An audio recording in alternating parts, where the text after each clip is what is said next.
said that little bit can't be a proper princess. Yeah. How did she get her name, by the way? When I saw the clipboard man, I was singing Gina G, but I couldn't remember all the words, could I? Ooh, ah, little bit. Ooh, ah, little bit. Before I knew it, he gave me the birth certificate and told me to piss off. Why didn't you ask him to change it? Oh, the way he held his pen, I fell in love a bit. Oh. Don't worry, though. I always said, if I marry a prince, I don't care if he's blonde, brown, white, black, even ginger. But, you take away that title, I like my coffee dark, strong, with extra cream on my face. You still talking about the coffee? What? Yeah, lovely, sexy, dark coffee. Allied to the royal cause.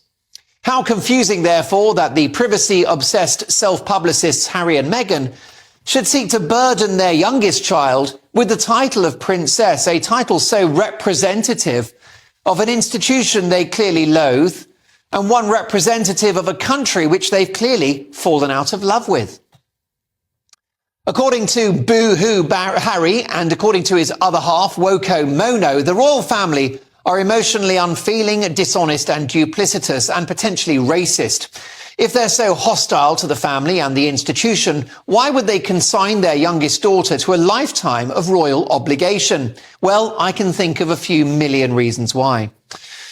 This couple always say one thing and do another. They demand privacy whilst going on chat shows and releasing tell-all books. They demand action on climate change whilst jetting around the world. And they spend every waking hour attacking the royal family whilst cashing in on the prestige that being the Sussexes brings them. As for their youngest daughter, who, by the way, is a beautiful child, and we wish her every happiness in her life going forward, well, it's not her fault. I'm sure she's a terrific kid and will have a brilliant and constructive life. But by christening her princess, her parents are signing up to a British tradition that they claim to dislike so much and which I thought they were leaving. This poor child's birth certificate is littered with royal name drops. Princess Lilibet Diana. How they managed not to squeeze in Henry VIII, Queen Victoria or Elizabeth I is anyone's guess.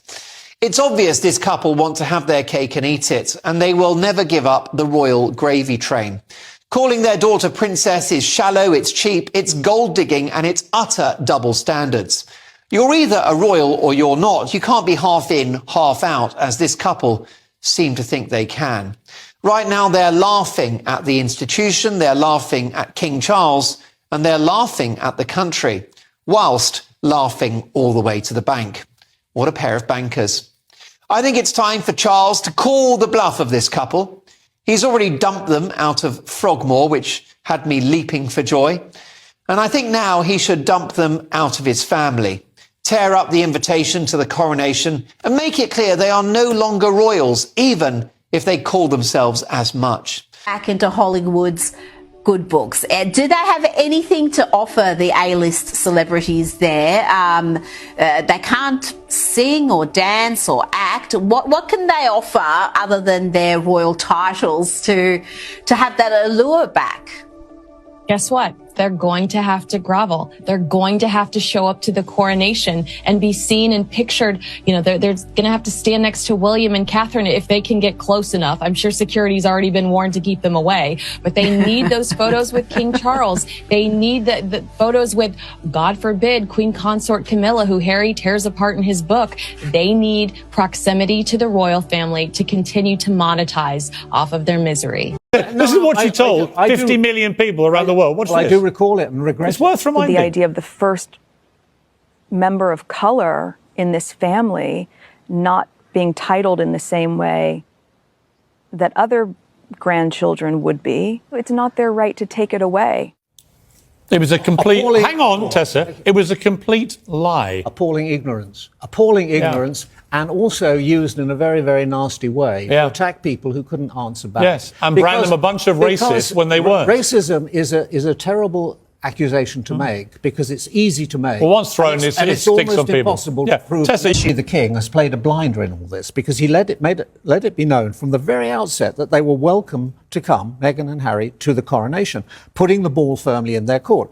If they decline, it will make them look small-minded, petty, mean-minded, and if they accept, they will make them look open the door to hypocrisy. You know what I'd do? I'd make them sit in the 10th row right behind Prince Andrew. When the world's cameras get beamed on them, all they see is their little heads peering around Andrew. Piers, that isn't going to happen. I mean, because the King has spoken about unity and togetherness. Yeah. So, and I don't think he would be as churlish as to not invite them. I actually think he shouldn't have invited them. Why would you invite a couple of ratbags who've been attacking every member of your family? Because it's you such have a to poison. write- I'm just saying what I would have done. If that was people in my family, I wouldn't want them anywhere near my coronation, which, by the way, can only be a matter of time. Guys, I can't thank you enough for watching and for being here. It really means the world to me. I really appreciate it. I have lots more videos coming out, so check back lots if you want to further support the show. I do have merch available. Recollections may vary. Make it make sense. You know, all that stuff. Also, we have Patreon, patreon.com/Real Housewives Recaps, where you can become an executive producer and get a shout out in a video very soon. Thanks so much for watching. Have a wonderful day. Bye-bye.